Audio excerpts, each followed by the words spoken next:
Public safety was top of mind for Governor Maura Healey as she took part in a roundtable discussion in the Paper City this evening. Thanks for joining us on this Monday. I'm Amanda Martin-Ryan. Having heard from officials who were in attendance, Western Mass News reporter Addie Patterson joins us in studio with the takeaways. So Addie, those leaders covered many topics today. That's right, Amanda. The focus of today's discussion was on safe neighborhoods and how authorities can work to tackle issues like gangs, gun violence, and drug trafficking in areas facing heightened safety challenges. The Healey-Driscoll administration's vision is clear. Build strong partnerships, stay engaged in community programs, and deliver services that make a difference.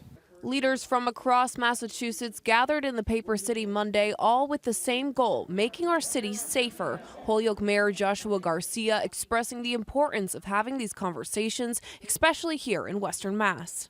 Communities just like Holyoke, we're very non-traditional communities and oftentimes require, because of the level of compassion that exists in these communities, require non-traditional strategies. The meeting covered various public safety strategies, including the Commonwealth Safe Neighborhood Initiative, which works to prevent and protect communities from criminal activity. In just the first 6 months of 2025, these partnerships resulted in nearly 500 arrests in Massachusetts. We took 54 guns off the street. These are illegal guns, seized another 30 kilos of narcotics, and recovered more than $240,000 in suspected illicit proceeds. Governor Healey explaining how those state funds are used to keep communities across the Commonwealth safe.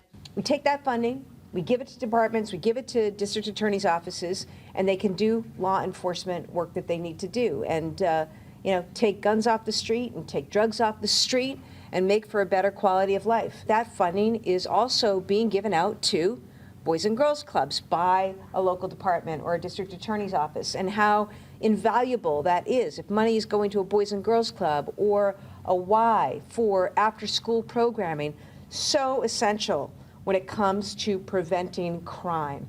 Hampden District Attorney Anthony Gallooni also speaking at Monday's event, highlighting the positive impact the program has had here in Western Mass as leaders look to continue that progress. It's making a difference for our communities. It's making a difference for Holyoke and Springfield and neighborhoods across Hampden County. The governor also stating that there will be more of these safety roundtable discussions happening in the future. Reporting in studio, Addie Patterson, Western Mass News.